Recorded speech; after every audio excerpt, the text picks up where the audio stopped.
Public health, सफाई, कचरा उठाना, पैदाइश अमवात, तो वो सारी की सारी जो है वो सर्विसेज हैं कि जो उनके जिम्मे थी। अब आप मुझे बताइए सईद गनी साहब या शाह साहब या जो भी लोग बात करते हैं कि हम 2001 का कानून नहीं लाना चाहते, मैं उनसे कहता हूं कि आप 1972 का कानून ले आइए, वो 2001 से भी ज्यादा इख्तियारात देता है इसके लिए तैयार हूं। तो जुल्फिकार अली भुट्टो साहब का कानून है। तो बात यह है कि अगर आप इख्तियार अपने पास रखना चाहते हैं तो 50 तरह की बातें आप कर सकते हैं, लेकिन अगर आप वाक़ईतन तामीर और तरक्की चाहते हैं, इस शहर को ऑन करते हैं, ये मेगा सिटी है, ये रेवेन्यू जनरेट करता है, ये जो है वो पाकिस्तान की मईशत को चलाने वाला शहर है, पूरे सूबे की मईशत का निसार कराची पर है, और कराची के साथ इनका सलूक ये हो कि हर चीज़ अपने हाथ में रखो और करप्शन करो, लूटमार करो। चलें आप हाथ में रखे थे तो आपने बहुत डेवलपमेंट की होती। जाइए कराची शहर के अंदर घूमिए, आबादियों के अंदर जाइए,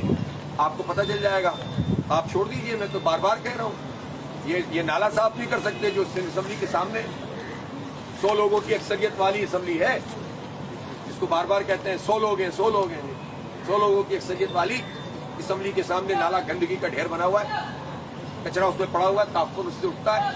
अभी 4 दिन से जो है वो छोटा सा मसला सीवरेज का है, वो देख लें आप, सड़क पे असम्बली के सामने हो रहा है ये काम।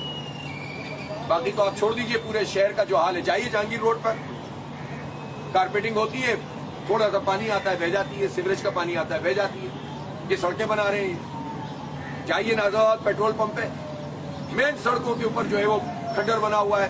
करीमाबाद वाली सड़क पे चले जाइए, मैं डिस्ट्रिक्ट सेंट्रल की बात बता रहा हूँ आपको, और पूरे शहर में घूमिए फिरिए, ना सड़कें बना रहे हैं, ना अस्पतालों को ठीक कर रहे हैं, ना एजुकेशन में कोई काम कर रहे हैं, ना हेल्थ सर्विसेज को इम्प्रूव कर रहे हैं, बस यहाँ के इख्तियारात पे कब्जा कर लो।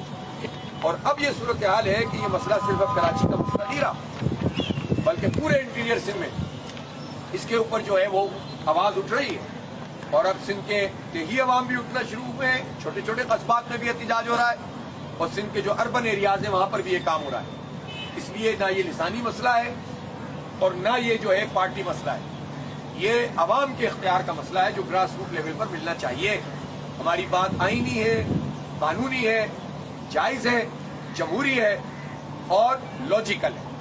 अगर कोई एक चीज भी ऐसी बता दे, ये बता सकते हो कि आप गलत कह रहे हैं, तो हम पीछे हटने के लिए तैयार हैं। फिर मैं ये भी कहना चाहता हूं कि मुज़ाकरात का अमल शुरू किया, उन्होंने रोक दिया, कोई बात नहीं। हमारा ये धरना तो अब एक ऐसा मरकज बन गया है कि जिसके नतीजे में सवाल तो इनसे हो रहा है, सुबह दोपहर शाम हो रहा है, हर तरफ से हो रहा है, और ये इतने ज़िच हो जाएंगे इन सवालों से कि इनको इंशाअल्लाह इख्तियार देना पड़ेगा। ये मैं आपको बता दूं। तो जमात इस्लामी का ये धरना जारी है, और कल 3 बजे इंशाअल्लाह हसन स्क्वायर पर, मेन यूनिवर्सिटी रोड पर, हजारों खवातीन और बच्चों का एक बहुत बड़ा धरना होगा इंशाअल्लाह। और इसी तरह पूरे शहर में इस वक्त कॉर्नर मीटिंग जारी है, सैकड़ों की तादाद में हो चुकी है। उस दिन इतवार को हमने टारगेट किया था कि 1 हफ्ते में 2000 कॉर्नर मीटिंग्स करनी है, तो ये सिलसिला भी जारी है। इसका मतलब है कि ग्रास रूट लेवल पर इस धरने का मैसेज कि हमें कराची को तामीर करना है, अपने बच्चों के मुस्तकबिल को संवारना है, उनको तालीम के जेवर से आरास्ता करना है। हमारी किस्मत में ये निज़ाम नहीं होना चाहिए कि जिसमें हमारे पास कोई ट्रांसपोर्ट ही नहीं है। भाई नेमतुल्लाह खान साहब ने 350 बस ग्रीन बसें पब्लिक प्राइवेट पार्टनरशिप के तहत वो ले आए थे, वो तो खा गए आप लोग। और ये जो ग्रीन लाइन मंसूबा एक शुरू हुआ वो भी अधूरी, उसका इफ्तिताह कर दिया। ये विफाक का सब्जेक्ट है, तो हम ये समझते हैं कि विफाक और सूबा दोनों ही कराची को हक नहीं देते। इसीलिए मरदमशुमारी में तो विफाक ने हमारी गिनती आदी की, कोटा सिस्टम में तो उन्होंने गैर मुअय्यना मुद्दत के लिए इजाफा किया। इसी तरह से के इलेक्ट्रिक, उसकी सरपरस्ती तो विफाक कर रहा है। चूल्हों में जो गैस नहीं आ रही, सनतों को हमारी गैस नहीं मिल रही, इसका जिम्मेदार तो विफाक है। तो जो विफाकी हुकूमत की जमातें हैं वो यहाँ अपोजिशन भी नहीं कर रही हैं, इसलिए कि वो खुद क्या जवाब देंगे कराची के लोगों के, उन्होंने क्या किया इस मैंडेट का, जो कराची ने उनको इतना बड़ा मैंडेट किया। दोनों जमातों का मैंडेट मिला है तो 90% पीटीआई और एमक्यूएम के पास सीटें हैं, तो इन सीटों के नतीजे में कराची को क्या मिला, विफाकी हुकूमत क्या दे रही है हमें, सिवाय जाली इफ्तिताह और झूठे ऐलानात और गलत आदाद शुमार। इसलिए कराची को नज़रअंदाज ये सब लोग कर रहे हैं, और अब कराची के लोगों को खुद अपना हक लेना होगा। इसके लिए हमारी जिद्दोजहद आगे बढ़ रही है। اور یہ دھرنا اب ایک مرکز بنا ہے. آج بھی انشاءاللہ صنعت کاروں کا اور تاجروں کا اور سیاسی جماعتوں بہت سارے لوگوں نے ہم سے رابطہ کیا ہے, وہ انشاءاللہ آج آئیں گے اور آپ دیکھیں گے کہ یہ دھرنا کس طرح سب کی امنگوں کا ترجمان بن گیا. بہت شکریہ.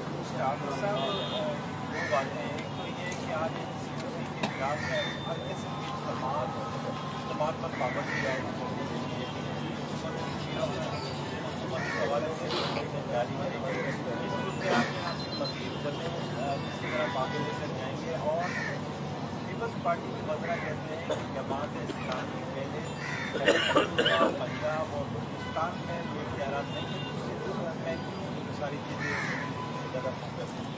ایک تو یہ کوئی دلیل ہی نہیں ہے کہ اگر 3 جگہ پہ اختیار نہیں ہے تو چوتھی جگہ بھی نہیں ہونا چاہیے. کہ دنیا میں کہاں دلیل ہوتی ہے کہ 3 جگہ اختیار نہیں ہے تو ہم بھی جمہوریت کی ایسی تیسی کریں گے. جماعت اسلامی نے اس قرارداد پیش کر دی ہے صوبے مرکز میں, اور اس میں یہ سب کو امتحان میں ڈال دیا. ہم تو کہہ ہی رہے ہیں کہ چاہے نون لیگ ہو, چاہے پی ٹی آئی ہو, چاہے پیپلز پارٹی ہو, کوئی بھی اپنے ہی لوگوں کو بھی با اختیار نہیں بنانا چاہتے. تو ہم نے تو جمع کرا دی ہے قرارداد, تو یہ کوئی دلیل نہیں ہے. لیکن جو دوسری بات ہے وہ یہ ہے کہ کراچی جیسا شہر کوئی ہے, یہ میگا سٹی ہے. کراچی جیسا ریونیو کوئی جنریٹ کرتا ہے؟ کراچی میں جتنی قومیتیں اور جتنی بڑی آبادی یہاں پر موجود ہے, ہر زبان, ہر نسل, ہر برادری کی, کوئی ہے یہاں پر جو پورے صوبے کی معیشت کراچی چلاتا ہے؟ اور پاکستان کی معیشت میں کم از کم آدھا کنٹریبیوشن کراچی کا ہے, ورنہ ریونیو تو 67% ہے ہمارا. ٹیکس میں بھی ہم آگے ہیں, ایکسپورٹ ہمارا 54% ہے. تو کراچی کا مقابلہ تو آپ کسی اور شہر سے کر ہی نہیں سکتے. ہمیں کوئی پریشانی نہیں ہے, ہم تو چاہتے ہیں کہ پشاور بھی امپاور ہو.